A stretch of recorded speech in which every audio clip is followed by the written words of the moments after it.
March 20th, 2020 meeting of the Sports Authority Finance Committee to order. It is the opinion of the chair and the staff that the items on today's agenda constitute essential business for this body, and that meeting electronically is necessary to provide the health, safety, and welfare of Tennesseans in light of the COVID-19 outbreak. Are there any objections? Are we streaming live, Monica? Yes, on Metro Nashville Network 2. So also note that today's meeting is being streamed live, Metro ITS on Metro Network 2. All right, there are the pleasantries. So our first item for consideration are the minutes from the 2018 June 18th, 2020 meeting. Are there any questions or anything to discuss from the prior minutes? Hearing none, do I have a motion to approve from one of the members of the committee? So moved. That was Dan, I believe. Do I have a second? Margaret?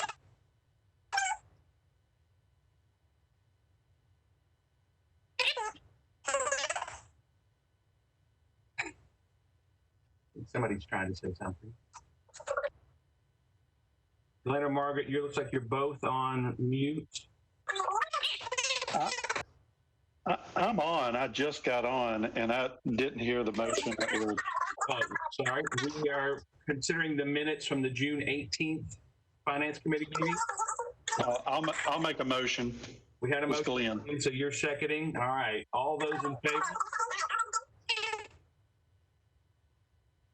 I guess we'll go around we'll go through the Margaret, I think that could be you with an issue with the microphone. We'll skip Margaret a second. So Dan, do you approve the minutes from the June 18th, 2020 meeting? Yes, I do. All right. Glenn, do you approve? Yes. And Margaret, I think that you, I see you shaking your head. Can we take that? Do you sound like Minnie Mouse? Just to, I'm sure what's going on with your microphone. All right, we're gonna go with we have a form to approve, so I'm gonna mark it as approved. All right. Executive Director's report. All right, thank you. Maybe Quentin, can you reach out to Margaret Bim and let's see if we can remedy the issue with her mic. I'm not sure what's going on with that, but if you could work on that, that would be helpful, or Sherrod. Yes, thank you. I'm working on it. Well, good morning, everyone. We are continuing to work through tech glitches and figuring out as we go, but we appreciate your time today. You have the agenda before you, and as you can see, it's pretty straightforward. Following the Nissan Stadium reports, the committee will take up the resolution for the GMP amendment to the construction management agreement between the Sports Authority and Mortensen Messer. And that's the committee will need to make a recommendation to the full board at the 10:30 meeting. And that is basically the agenda. So aside from that, I just have a couple of quick announcements. At the June 18th meeting, you'll recall that we discussed our interest in hiring Bob Lackey as a Metro pensioner. And the committee seemed very interested and enthusiastic about that possibility. And so over the last couple of months, we've had multiple conversations with Bob and are trying to work through, what that might look like. Obviously, as a Metro pensioner, he is limited to 19 hours a week. The purpose in doing this is really to train our new finance manager, Melissa, who joined our team in March, as you know, right as we were all coming home from COVID. And so we want to make sure that she's trained appropriately, and just think it would be really helpful to have Bob assist us with that. So we are currently waiting on some information from Division of Accounts, working through some questions that we have with them, but we're really hopeful that we can get those answered in the next month and hope to bring something back to the committee at the next meeting. So that's the main update. That's any other comments I have, I'll just reserve as we work through the agenda. But that essentially concludes my report. All right, thank you, Monica. All right, our first item is the Sun Stadium update. And Janine on. Janine, are you able to give us a seat user fee update? Hey, John, how are you? I am going to share my screen. If you don't mind. Share away. That'd be awesome. Good morning, everybody. Hope everybody's doing well. Good morning, Janine. Excuse me. I just want to make sure that we remind everyone to please mute yourself if you're not speaking so that we eliminate as much feedback as we can.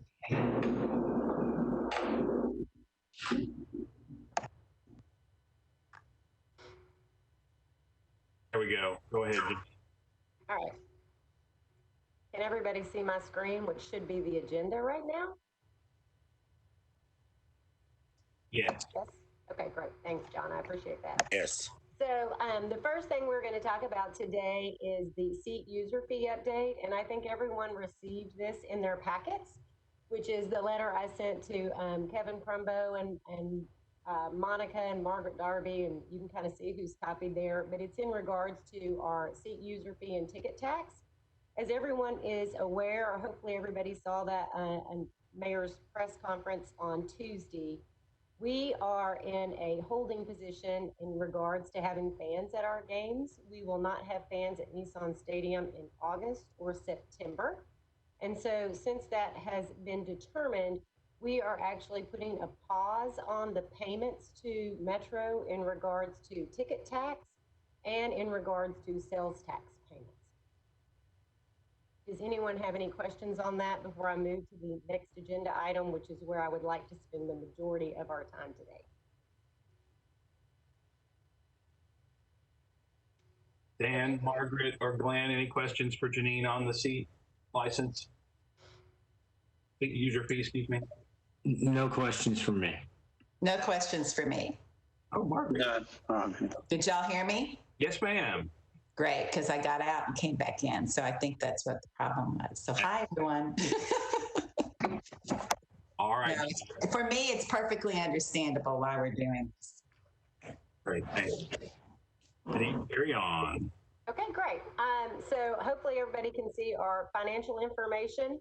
Everybody good? All right, perfect. So this is kind of our normal financial information that we'll kind of walk through pretty quickly, but feel free to stop and ask me any questions if you have any as we go through this. We're going to kind of just look at our ticket tax user fee fund, capital fund. We'll look at our unfiled reimbursement receivable, and we'll spend, like I said, the majority of our time on CapEx communication tool. So where we stand in regards to ticket tax, just for some of the new members, we have a $3 ticket tax, which is on every bowl event at the stadium. It's divided into two different funds. It's a $2 ticket tax and a $1 ticket tax is how the $3 is split. And those have all been pledged to stadium bonds, or there was a stadium loan.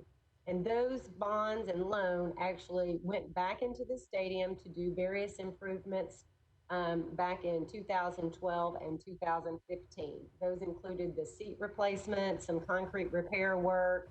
We put in new LEDs back in 2012, like the LED ribbons, new scoreboard, distributed sound system, some fan improvements, elevators to the upper decks, and a variety of those things. And so you can see that there is money in the funds, and there is actually a reserve fund as well. This is kind of the details which you guys have in your packs, and so I'm not going to, again, spend a lot of time on that. I do want to point out that to date, we have paid in a total, the users of the building have paid in a total of $27.3 million in ticket tax. We were down slightly in fiscal year 2020, And that is due to the cancellation of certain events like the CMA Music Fest, and we had some other concerts that were also postponed until 2021. We did make our last ticket tax payment into the fund on July the 20th. We paid in $162,000 into that fund on July the 20th, and then we paused our payment, which would have normally been due today. And that was in the memo we just looked at. We have a capital fund as well, and Metro puts in $1 million into this fund on an annual basis. And so we were sitting at August the 12th with $2.1 million in that fund. And then this is our unfiled reimbursement request. So as of August the 12th, we're sitting at about $19.9 million. We had a lot of additions since our June meeting, and I sent over all of the documentation in a letter to Monica as well. And I know I spoke with Alicia, and she said she included all of that documentation in y'all's packs that were sent out to you. And so I'm going to pause there just to see if there's any questions on the CapEx communication tool before we delve into kind of the stadium project status update. But wanted to see if there was any questions on kind of the overall financial information.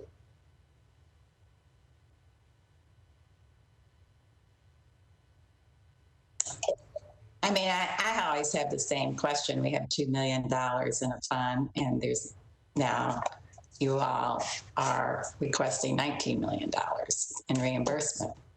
And I know that there is, it's a really tough time with Metro right now. Just wondering what the plan is. Do y'all have a plan about how we're going to address this? The Titans, I know it's up to the Sports Authority also to have a plan, so I understand that. But any discussion on the Titan side about what to do about this? Hi, Margaret. This is Burke. I think the answer is yes. We're keenly aware of that number. I would point out I think we've been very judicious about not adding to that number, but for the sorts of things that are really just urgent maintenance type items. And we have had some conversations with the mayor's office. They're preliminary, but I personally am hopeful that in time we will come up together with some sort of resolution.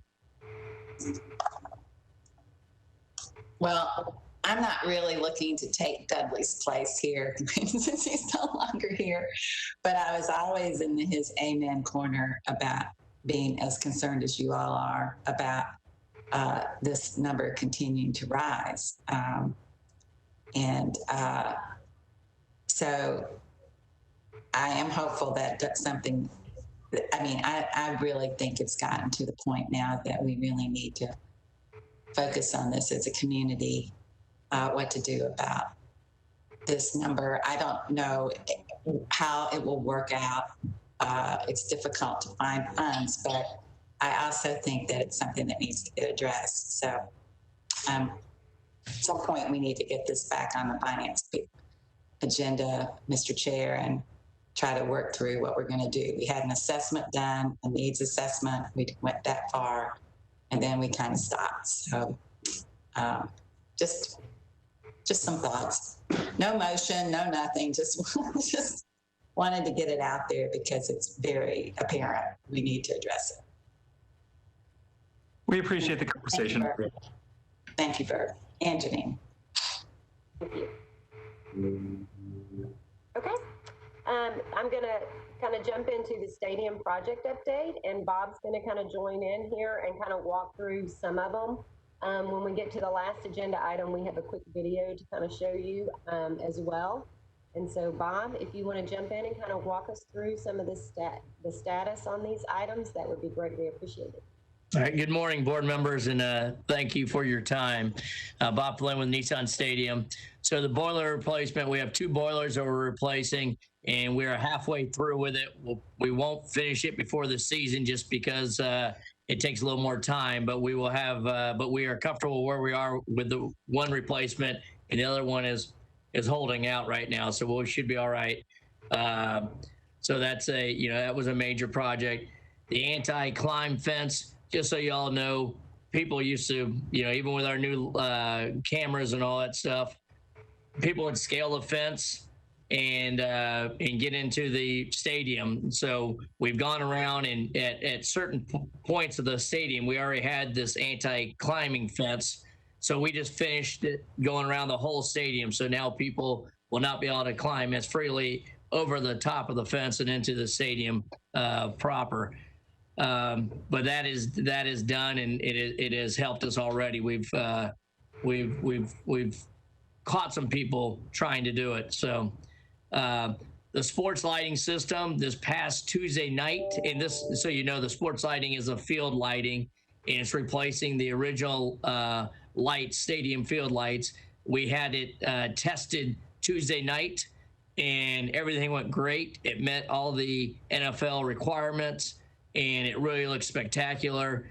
It's going to allow us to do a lot with the lighting for all of our events. I want to make sure you understand it's more so for all the events that we have in here, because at night it will be fabulous. But we use also lights during our NFL games for TV purposes. But the cool thing about it, Musco did the original installment, and they did this installment as well. So they thought that was they like changing out their old lights. Any questions so far? Okay, so COVID-19 projects. That one, as you know, we're trying to get the stadium ready for fans, and we're moving along nicely. We've talked about it. We're going with touchless faucets, toilets, flush valves, and fountains. That one's moving along. We've installed all the faucets, and now we're doing the touchless flush valves. Safety shields for all the concession stands, all the point of sales that would be open. So it's not every single one in the building because of social distancing, but it's covering all those when we do open, that we will have. It will protect the patron and also the staff member working behind it. It's just a nice shield, acrylic shield that's in all the locations. The steel barricades and stanchions for social distancing, as you guys can imagine, controlling where people go, and all of our gates now are 6 feet spread out. So when I say gates, I should say magnetometers. So when you look left to right, you're going to have at least 6 feet from that person. So we're following CDC guidelines. The next time, zip ties to control where people are going to be sitting in the stadium, so we can social distance the 6 foot pods. We've got zip ties that we will make sure seats will not be used that are not intended to be used. Hand sanitizers, we've got probably close to 400. It used to be 300. We're probably up to 400 around the stadium, and so those are in place and ready to go when we have fans here. The self scanners, which are ticket self scanners, we will have those in place for our first game when we have fans in here. This is going to allow people to come in there on their phones, have it scanned, so there's no interaction or touching of the staff member and the ticket guests. So they put it underneath. It will get a green light or red light, and they'll be able to go through. So we're excited about having that, because you see that happening in a lot of stadiums now. The signage for social distancing, we're still putting that up, and that is, as you all know, we need to put 6 foot distancing, wear masks, everything that the CDC is asking us to put out there, we're having to put out throughout the whole stadium. So we're doing a lot of work on the COVID-19 projects. We're coming along. We'll be ready when we're allowed to have fans in here, which we're hoping it's gonna be sooner than later, but when it does happen, we will be ready, because a lot of these items have taken us a long time to source and to get into, and we're still waiting for some stuff to get to arrive here. So it's nothing like we can just call today and get it tomorrow. A lot of these things are in short supply. So any questions with that so far? Okay, for the next one, the water infiltration and concrete repair work, this is something that's on there. It's going to be a 2-phase project, and we're starting the first phase right now. And this is similar to what we did in 2016 with replacing of some of the parts where the expansion joints, where the water was coming through it. Expansion joints will only last so long, and they're just wearing through. I've got Tim Pro on the line or on this call, so he can answer any technical questions. But Tim Pro is with Powell Building Group, who did our expansion joint repair work in 2016. So he's been hired to do it again. We've got the same group advising us as an SKA. I think we're getting the same expansion joint manufacturer. But Janine, do you want to show the video of what we're talking about? And then if the board has any questions, they can ask me or they can ask Tim to get technical. Yep, sure. Let me give it a whirl here. So unfortunately, this is what we're dealing with. And this is, and I think you all understand. I think Monica has seen this.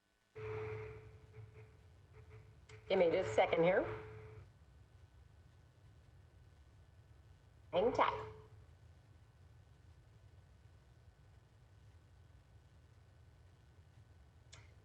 There's my video. There it is.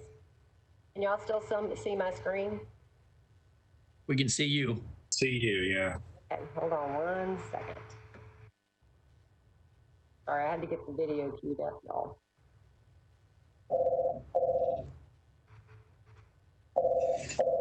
Now.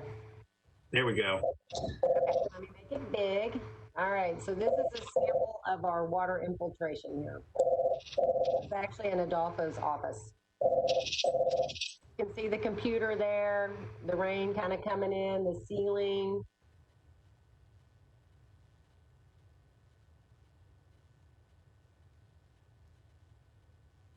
And so that's just kind of one quick sample of what is happening at Nissan Stadium and the water kind of pouring in. It was Adolfo's first day. Yes, it was. It was certainly an interesting welcome, I will say.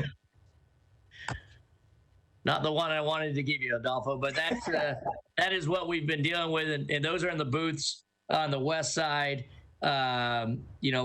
We attacked it up on the 300 level, and now it's the expansion joints only have a lifetime of so long, and they've been the original ones, but happy to try to answer a question, or like I said, Tim Pro with Powell Building Group is on the call also to handle any questions as well. Yeah, thanks, Bob. And we did send the full report. It was like 170 some odd pages. We did send that to Monica, and copies the majority of the Sports Authority and Metro on that report as well. And then we also sent kind of a letter recapping the project work. Bob, this is Margaret. Can you tell me, we did a lot of, I thought, concrete repair work with the seat repairs. And is this like higher or something? Is this like, I know this is a basic thing that maybe I should know, but where is this versus where we did all of that ceiling and concrete repair for water damage for the seat repair? Tim, do you want to handle it, or can you talk, Tim? Or so, Monica, I'm not sure if he's on. So on level 3 is where we did most of this work before. This is really in the club level above, the red seats. So we did the blue 300 seats, and we now are into the club seats. And so, Margaret, I would just add to that, when we did that project in 2016, we knew that there wasn't going to be enough money to address all of the leaks. And so, so we just tried to prioritize.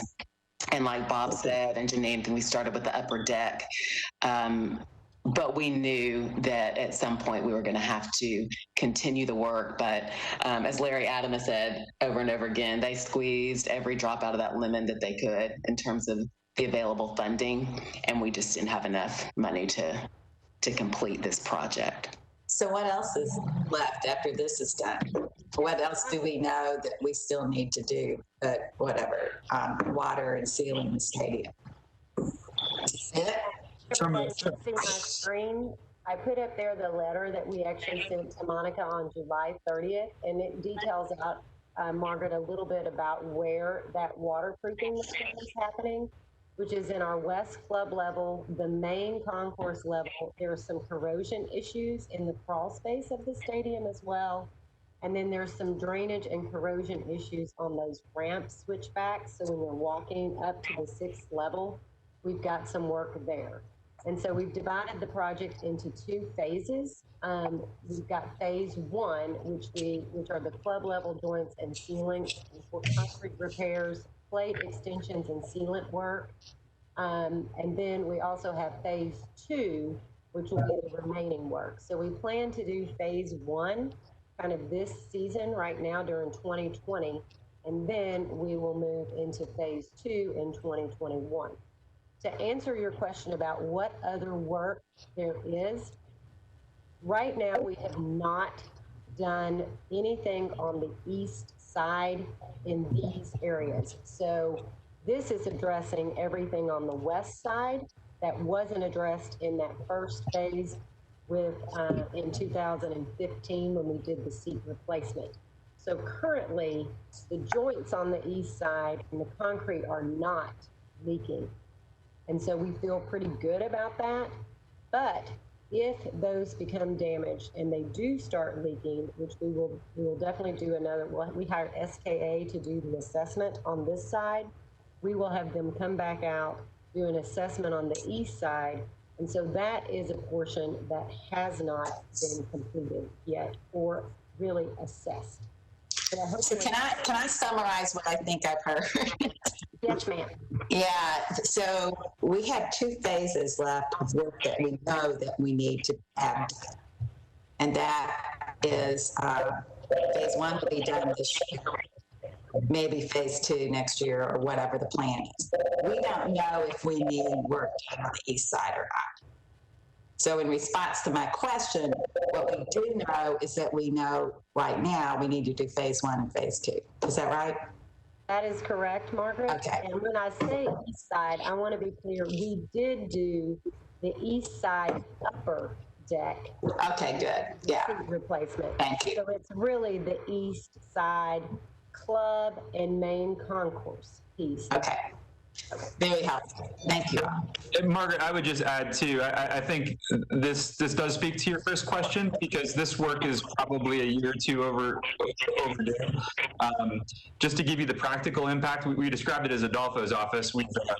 We have moved out of the St. Thomas Sports Park to allow the football team to have a safe ecosystem. So a lot of our business people have moved over to the press box at Nissan Stadium. So he's working in a press box. So during a game, when there's rain, it may be that the national broadcaster ends up getting water all over their computer, or the visiting team coaching staff gets water all over their computer. And there's a few other places around the stadium. For example, I was actually escorting Mayor Cooper around the stadium last fall in the tunnel, and I had to move him away from just this stream of drip coming from the ceiling. So what we're attacking now is just an acknowledgement that this work has to be done, and it's expensive, and then we've also done this assessment to know proactively what are those areas that are not actually showing the signs that the press box and the players tunnel is showing today, so that we can know what work is coming ahead down the pipe. Well, I find all this explanation very, very helpful. So I appreciate the additional detail to give me a context from where we've been and where we need to go. Great, thank you. All right, does anyone else have any other questions on any of the other projects? Bob? If not, Madam Chairman, that concludes our report for today. It's Mr. Chairperson. That's okay. Chairperson. Oh my gosh, John. I'm so sorry. It's all right. You're used to Kim. That's okay. I know. Thank you, everyone. Chairman. Thank you for all the information. We'll just go with they, and then you're covered. All right. The next item is a consideration of approval of a resolution.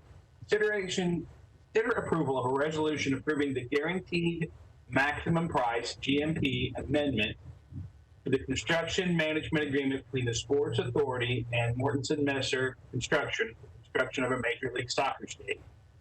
We've got Tom Cross, Mary Cavera, and Ron Gobble with us today. I think we're going to start with Tom. Do you have something to present or start the discussion here? Is Tom there?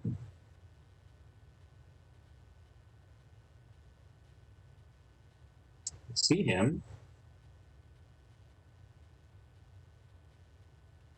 We don't hear him. How about now? Can you hear me, Chair? Yes, sir. Yes, sir. Sorry, technical difficulties. All good. All right, this is Tom Cross with Metro Legal, and I'd like to go over just a few things about what's in front of the board today at your pleasure. The board will recall that during its last meeting, the authority approved or reapproved the construction management agreement with Mortensen Messer. This agreement, like every construction management agreement of this type, contemplates that the construction manager will work with the project designer and the owner through the design process, and then provide a guaranteed maximum price proposal when the designs are far enough along to make that feasible.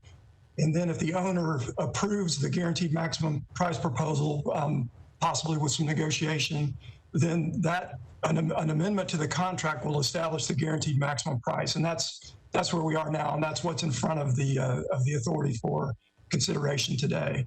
The guaranteed maximum price is proposed to be $277,005,922. And just as a reminder, the authority's responsibility financially on the project for design and construction costs is limited to the net bond proceeds from an anticipated revenue bond issue of $225 million. So the team is responsible for everything in excess of the net bond proceeds. Okay, what's in front of you? One of the documents that you should be available in your packet is an exhibit that will become a part of the contract. And in addition to specifically stating the guaranteed maximum price, it also has a number of exhibits that go along with it, a schedule of values, alternates, unit prices, allowances, clarifications and assumptions, equipment rental rates, and the like. One of the listed documents is also an amendment to the terms and conditions that are part of the contract. And again, with your permission, I'd like to go through that relatively quickly and just call your attention to a couple of specific things. Now, there are not many changes being made to the contract, but there are a few. One of them officially fixes the pre-construction services fee. There's been a little bit of an increase based on an increase in This is Margaret. Where are you? We are looking at documents that are on our screens. So can you tell me, or Monica, can you tell me, is it something we have on our screen? Something that you provided to us, Monica? We have provided this to you. I think that Alicia was trying to get everything back up on the screen, but all of this information was included in this SharePoint link, so we're trying to get it up now. Yeah, what document number are we? Tom does not know this. What document are we looking at? What's the number? Just a second. I believe. Could you pass the presenter roll back to me, please?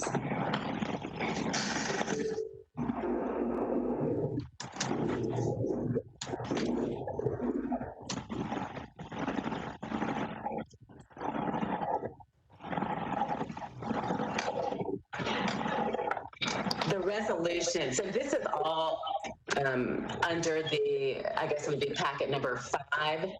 So 5A is the background information. The resolution is the second part of 5A. Tom, are you reading from the resolution? Do you see that? I'm not reading from the resolution. I'm reading from the supporting documents. Is it the summary?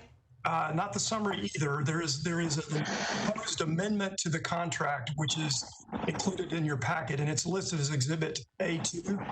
That's 5D in your packet or on the SharePoint site. Okay.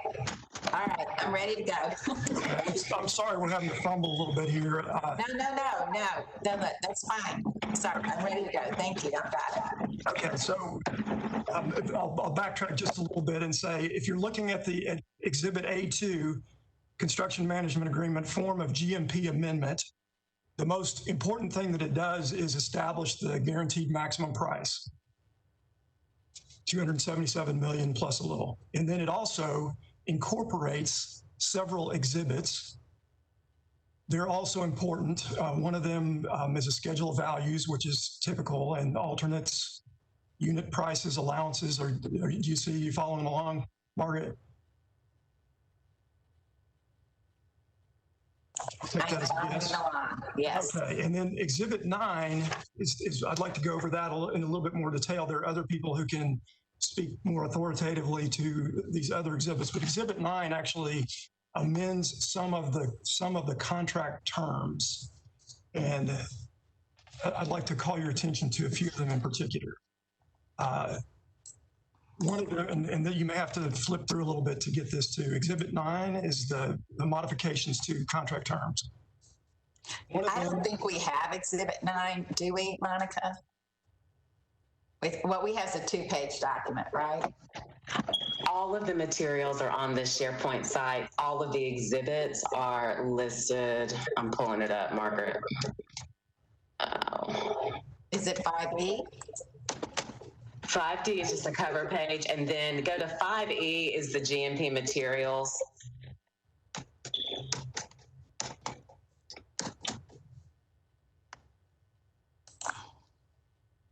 Do you see that? Yes. Okay. It says download PDF. Do I just, wow. It's not loading. So will you just read to us, Tom? That's okay. We can take something for everybody else. Okay, this Exhibit 9 is a fairly long document, 5 or 6 pages. Just where you're interested in us knowing what it says. Okay, all right. Among other important things, it raises the pre-construction fee. It sounds like we've got some pretty serious feedback here. The pre-construction fee is for all of the work that Mortensen Messer has done prior to this point. And going forward, all the work that they do will be included. And in fact, some of the substantive construction work they've done to this point will all be included in the guaranteed maximum price. The guaranteed maximum price includes both the cost of the work, which is defined in the contract to include, essentially all of the work, all of the substantive construction work that's going to have to be done, plus the construction manager's fee. I would like to call your attention to a slight change, but an important one in paragraph 7.1.1. This is specifically called out in your resolution that all construction phase activities that had previously been authorized by limited notices to proceed are included in the guaranteed maximum price. The board will recall that the construction manager was given authorization to proceed with some of the site work, which is at this point well underway. Going down the rest of the amendments, the paragraph 7.6.1.a includes some changes to the rates for some of the things that the construction manager is entitled to include as cost of the work. So bond premiums, insurance premiums, warranty management and records costs, those are all included. This amendment establishes a new date for when substantial completion of the project is required to occur. That is May 20th, 2022. It gives a somewhat earlier substantial completion date for some areas that the team will be able to occupy first in April of 2022. Among the general conditions, there's a change to fix some errant language in the paragraph that governs differing site conditions. There is some new contract language to deal with COVID-19 expenses that the contractor is likely to incur. These are going to be handled via allowance for the most part, at least until and if the allowances are exceeded. There's a new management plan that everyone has agreed to for how the CM will keep the workforce safe and healthy on the site, but it's likely that there will be some costs incurred that wouldn't be typical for accomplishing that. Moving on, we've made a few changes in the paragraphs that deal with environmental conditions of the site, which is, to everybody's joy, has proven to be fairly clean, but we have asked that the construction manager haul the excavated dirt to Airport Authority property where the Airport Authority has asked for it and is filling in some low spots, presumably in connection with projects that it's planning to undertake in the future. And so there are a few additional paragraphs that set out that the construction manager will be acquiring pollution legal liability coverage for which the Sports Authority will be an additional insured. The cost of that policy is a little under $28,000, and that's going to be something that the construction manager can bill for. That's mostly it. I know Mary Kavara is on the line, and Ron Gobble are too, and they may have other things to say, but those are the main parts of the amendment that the authority is being asked to consider today. Mr. Chair, I have some questions, if it's okay. Yes, Margaret, I was just sorry. I was trying to get off mute. Thanks. Thank you, Tom. So, Margaret, go ahead. So what I'm looking at, I looked at the resolution, and the resolution approves all of this. And what I know that you've taken care of this. I was just wondering, where is it that the $225,000 maximum that Metro pays and the team pays in excess, where is that in this document? It isn't in this document. It's in the development agreement. That is an agreement between the Sports Authority and the team. Okay. So this doesn't address this at all. It does not address that. Who's the allocation of costs between the team and the Sports Authority in the development agreement. So then my question goes to change orders. So the maximum amount can be adjusted with a change order, correct? Yes. All right. So that change order, will that need to address that Metro will not be responsible for the additional funds in the change order? Well, it's theoretically possible that the Sports Authority would ask for a change itself, and that change would be the Sports Authority's responsibility. That's unlikely. Right. The team will, to the extent that there are changes that are necessary, based on, changing finishes or substantive construction elements, those will be the team's responsibility. Are we gonna, I guess then my question goes, since we have already maxed out, obviously, under this maximum price agreement, do we look at change orders down the road? Yes. Yes. The agreement is between the authority and the CM. So I would assume that's right. The change. I just want to make sure that, and when you bring it to us, or whoever brings it to us, that we in no way are subjecting Metro, because we've approved a change order to any what we are responsible for paying, the $225,000. So. Well, it's million, just to be clear. All right. Okay. All right. Thank you. You've done a great job throughout. I really appreciate your work. You're welcome. Tom, this is Glenn. Can you go back over just clarify, the GMP is 277 million, and what that includes, and what the maximum for the Sports Authority, and what the breakdown between it and the team is, just to clarify. Yes. The guaranteed maximum price includes all of the, quote, cost of the work, unquote, which is defined in the agreement. And it's, labor, materials, insurance, bonds, everything that goes into building the project. It also includes the CM's fee. So cost of the work plus the fee is in the guaranteed maximum price. The development agreement, which this authority has previously approved, allocates the cost of design and construction to the team and to Metro as follows. Metro is responsible for the net bond proceeds of a $225 million revenue bond issuance, which is expected to take place sometime this fall. And the net is going to be something significantly less than 225 million, of course. All other costs of design and construction are to be borne by the team, assuming that Metro does not itself request change orders. And Tom, this is Mary, and Glenn, if you can also kind of hold off when I start running through things, I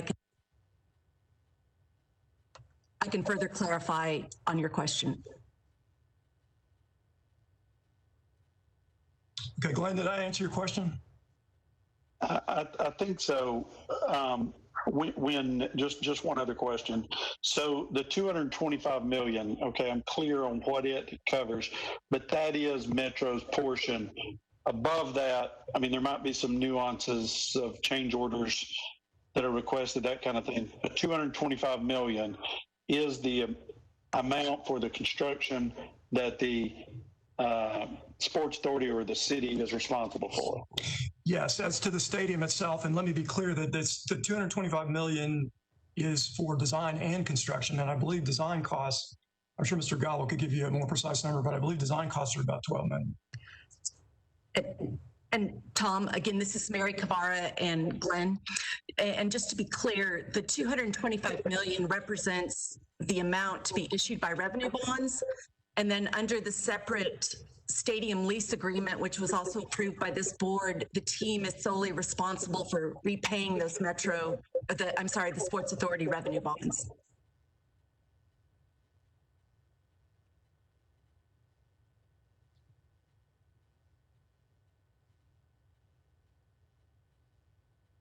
Any other questions for Tom from the committee?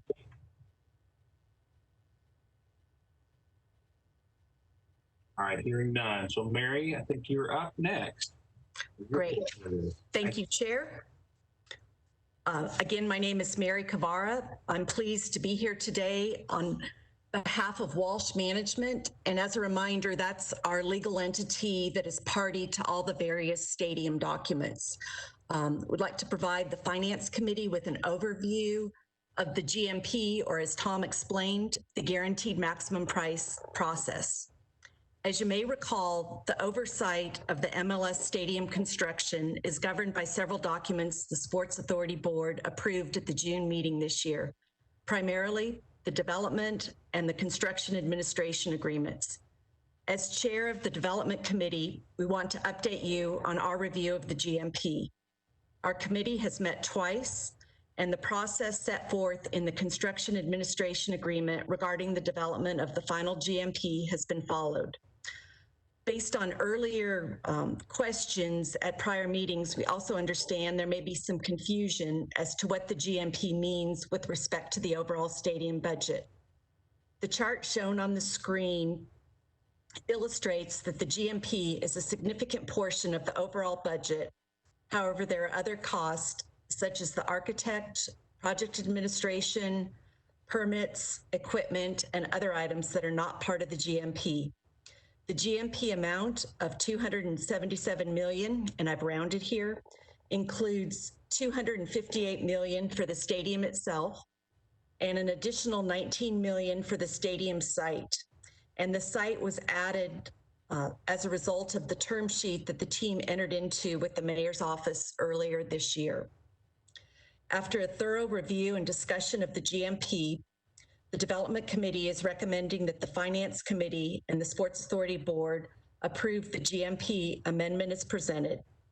And I'll pause now to see if there's any questions before we turn this over to Ron Gobble to explain further details in your packets. Thank you, Mary. Any questions from the committee? John, this is Dan. I have a question. Yes, sir. I'm looking at this pie chart, and it occurs to me to ask, the contingency and other set aside, that 4%, is that intended to cover in any way any unforeseen change orders? It possibly could. And again, you know, this is what the team would have to fund. And so within the GMP, and I think it might be helpful for Ron to kind of walk through that, there are allowances in certain areas because we may not know, you know, 100% of the information. And so those would be used up first. And then if we come across some additional unforeseen item, then the contingency that's currently in our budget, again, this is all the team's responsibility. So I hope that answers your question. Yes, thank you. Any other questions from the committee? Glenn or Margaret? I have a question, just so I'm clear here. The 277 million is the GMP. So the bonds will be issued for 225 million of the 277. Is that correct? Well, the bonds are issued in relation to the overall stadium cost. And Okay. so to date, the team has been funding all of the construction costs that have been incurred. And at the point in time that the bonds are issued, we would expect to begin using the net proceeds from the bonds to cover the stadium cost. And then once we work through that amount, then the team again will be funding any additional remaining costs. And this is all governed by a variety of memorandum of understanding and documents that we've entered into with Metro that have been in place for several years. I understand. What is can you give me the breakdown in numbers? And I think we're getting a lot of information here. Breakdown in numbers. What that point is to where the city is responsible for. I understand that the bonds and the payback and all that, but at that point where the amount that the city is responsible for and what the team is responsible for, what is that number? Will we know that? So we do not know the exact amount of what the net proceeds will be from the bonds once they're offered, but let's just say that for illustration purposes, if the net proceeds from the bonds are 200 million, then with respect to the stadium, that means that the team is responsible for 135 million, in addition to the 19 million for the stadium site improvements.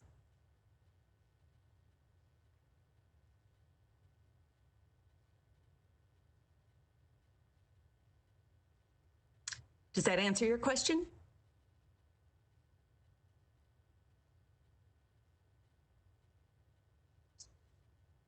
Glenn, are you on mute?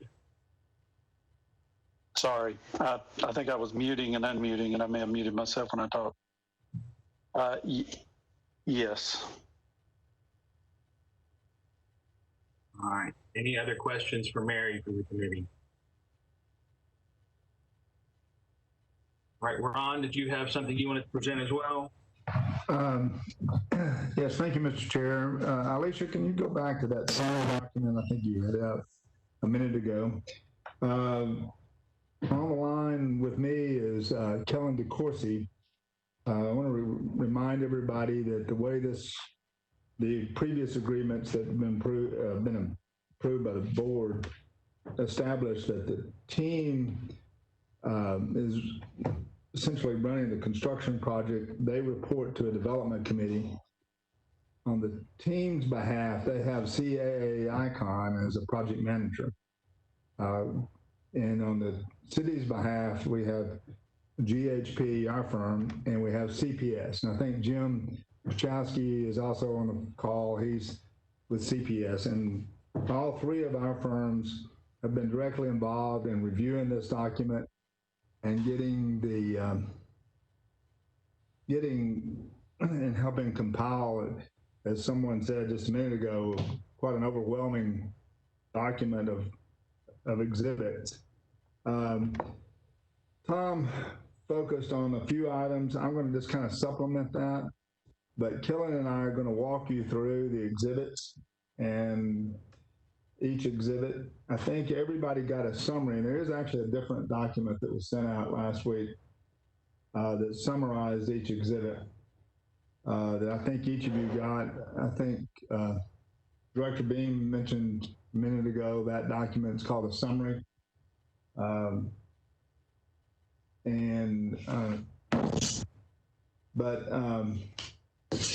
It kind of walks you through each exhibit. Yeah, that's it. And it tells you what all is involved, and all of that will become part of the contract with Mortensen and Messer. If we could scroll down a little bit, I'm going to walk everybody through all the exhibits. Killen's going to focus on the ones that primarily talk about cost and schedule and some more clarifications. So if you go to Exhibit 1, that is essentially, scroll down a little bit, Alicia, if you don't mind, which says Exhibit 1 right there. Exhibit 1 is a schedule of values. And we call him a construction manager for a variety of reasons. Essentially, you got to think of it as a contractor. And this is a pie chart that you just saw. This is the construction cost aspect of that pie chart. And the schedule of values breaks it down into detail and talks about how much each component cost. This has been scrubbed by everyone. So Killen, you want to summarize that section? Yes, thank you, Ron. Good morning, everyone. So Exhibit 1 is the first document in the tab 5E on the SharePoint files. Essentially, this is a one-page summary, as Tom Cross had noted before, that captures all of the CM's costs for the project, for the stadium project. So you'll see we have the individual subcontractor line item costs. It also captures the CM staffing. It also includes general conditions and site services, which contains equipment and material they need for the project. Also includes their own internal contingency to help with coordination issues. Also has all of their contractual markups for insurances. And then lastly, the CM fee. So you'll see that as a one-page summary. And as Mary had noted, there's it's broken out with a column for the stadium costs specifically, which sums up to approximately $258 million.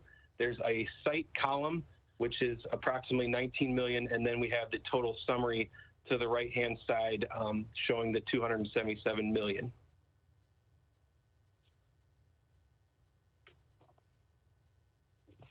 Thank you, Kellen.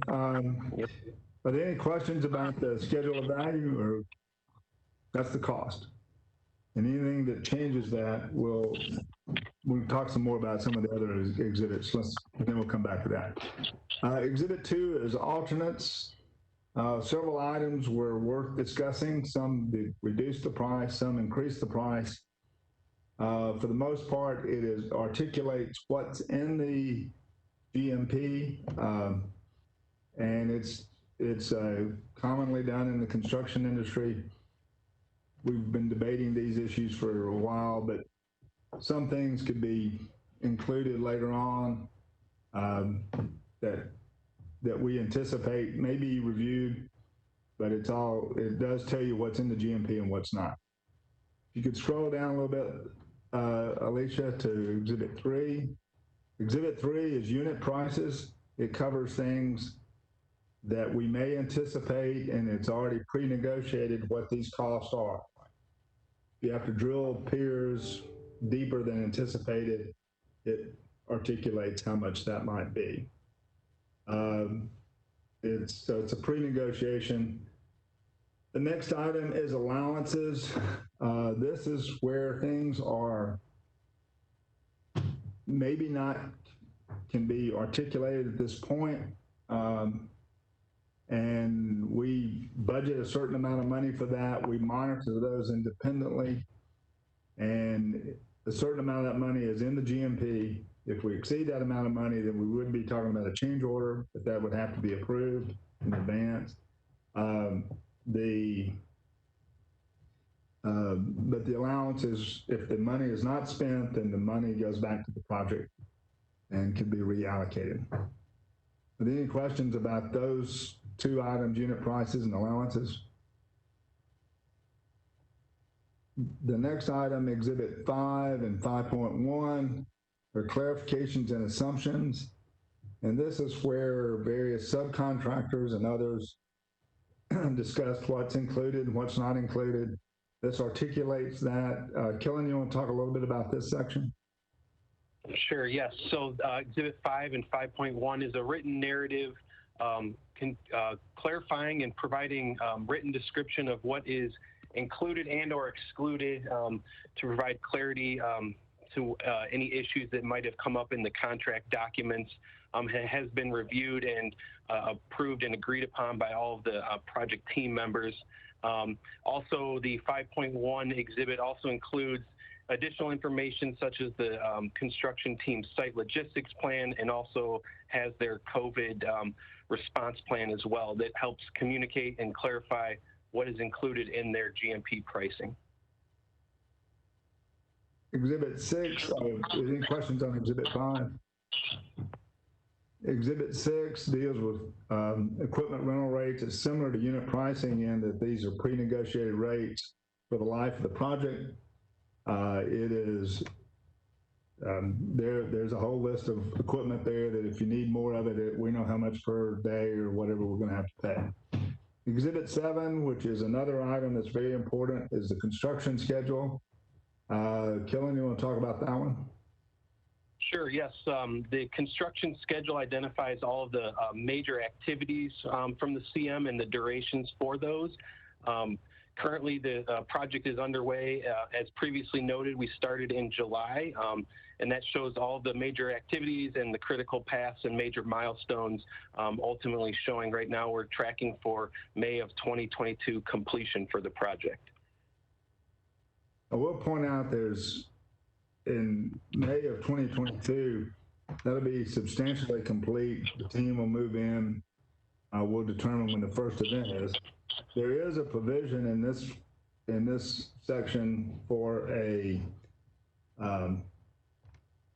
advanced use of some of the back of the house areas. We call it the South Stack, but that's where some of those areas are, so the team can get in and start setting up prior to the completion of the balance of the building. They are as liquidating damages in this item, so this is something that we watch closely. And if any modification to the schedule has occurred, it would go to the development committee for approval, along with everything else. Exhibit 8 is a list of the contract documents. Essentially, that's the plans and specifications. I think we have over 1,300 pages of drawings, and we have well over 3,000 pages of specifications. So it's a voluminous document.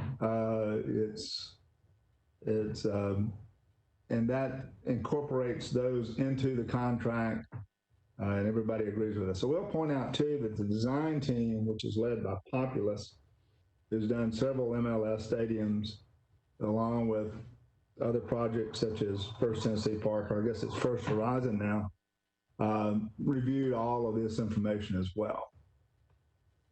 Exhibit 9 is the terms and conditions, and that's the section that Tom Cross talked about.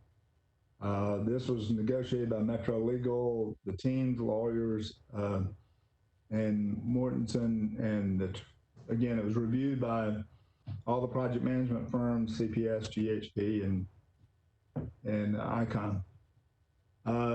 Change order adjustment, Exhibit 10 is change order adjustment example. It's a form basically that talks about that. That'll have to go to the development committee first for review, and then we'll proceed from there.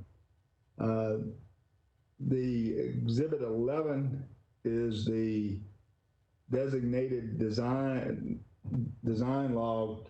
There's some elements in construction where the design team does not get into the level of detail that's needed for construction, and the subcontractors generally provide that element. Those elements are articulated in this exhibit, who does it, and how that's going to work. Exhibit 12, which is the final one, is a responsibility matrix, and it goes through and articulates what's the responsibility of the contractor, what's the responsibility of the city, what's the responsibility of the team, et cetera. It can be for environmental testing, other things that's included throughout the project. Testing, you don't have the testing under the contractor, you have a separate contract for that. So it goes into it and articulates in great detail who's responsible for each section. So that's an overview of it all. It's a massive document. We started this process in mid-July. Worked diligently and appreciate Metro Legal's help and certainly all the others that's been involved. And I think we reached a good document. So do I have any more questions? Any questions from the committee? Margaret, anything from you? Just looking at this last exhibit, Ron, under responsibility, the city's responsibility, what is the designation? I see Nashville SC and Mortensen Mercer, and I was just looking for the city because that's, I think, the Sports Authority, right? Is there anything in that line? I'm trying to find that document. So to answer the question, the majority of the responsibility lies between Mortensen, Messer, or the team. So there's a contractor furnished, contractor installed column. So that's where it's solely on the contractor. And then there's another column for owner furnished, owner installed, and that's where the team and CA Icon and everyone else have been working to hire others to take over things that wouldn't be expected of the CM. And then sometimes there's the opportunity for an owner furnished item to be installed, which is contractor installed, as another option. So OFCI. All right, is there anything in here in which the Sports Authority or Metro is obligated on this Exhibit 12 on this? Is there any designation for us for responsibility? No. I wouldn't think so, but I just wanted to double check. I think you're right, Margaret. Okay. I think that sounds the good. development agreement does say that we have to deal with some things, but I know, yeah, but nothing on this exhibit, right? You're right. Okay, great. I misspoke. That's why we have Killen here. No, I just wanted to make sure. Thank you. Not a problem. So I'm happy to answer any of these questions. You should have access to the detail of each exhibit. If anyone wants to call me, feel free to do so. But I think, like I said, it's quite a massive document. A lot of the information, when you get into some of the details, it's deep into the weeds. But if I can help you with it, I'll be happy to do it. And Killen and Jim Prochaski and others can supplement me as well. So thank you, Mr. Chair. If there's nothing else. Thank you, Ron. Just quickly, were there any questions from Dan or Glenn for Ron? This is Dan. I'm clear. Thank you, Ron. Glenn got disconnected, so he's trying to join us. That's everything. Thank you, Tom. Thank you, Mary. Thank you, Ron. And before us, this consideration of the approval of the resolution approving the guaranteed maximum price amendment, the construction management agreement between Sports Authority and Morton Messer Construction for construction of a Major League Soccer stadium. Do I have a motion to accept this consideration of approval? Well, I'm happy to move approval. So move. This is a very extensive document. There has been so much work that has gone into this, and for everyone who presented today, thank you very much. It was clear.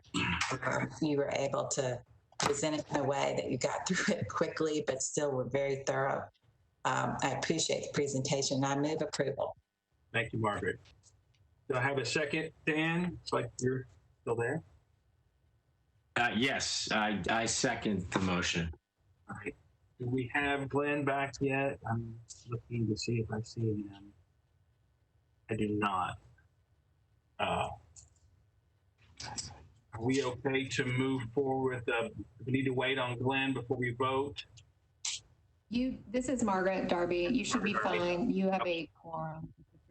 All right, having a motion and a second, all those in favor, and I'll go around through the committee. So Margaret, how do you vote? I vote aye. Dan, how do you vote? Aye.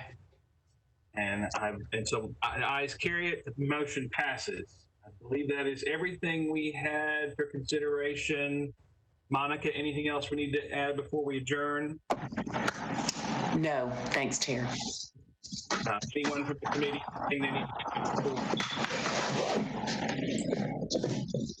Mr. Chair, Yes.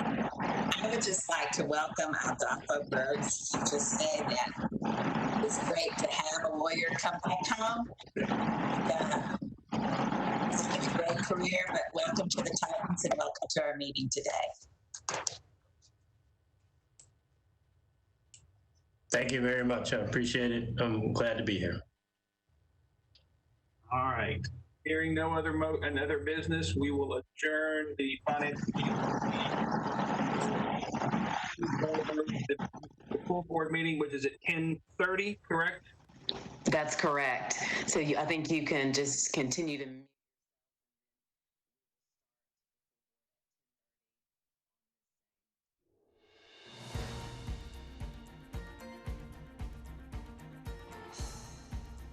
This has been a service of the Metro Nashville Network. If you would like to see this presentation again, or for more information about this and other programs, visit nashville.gov.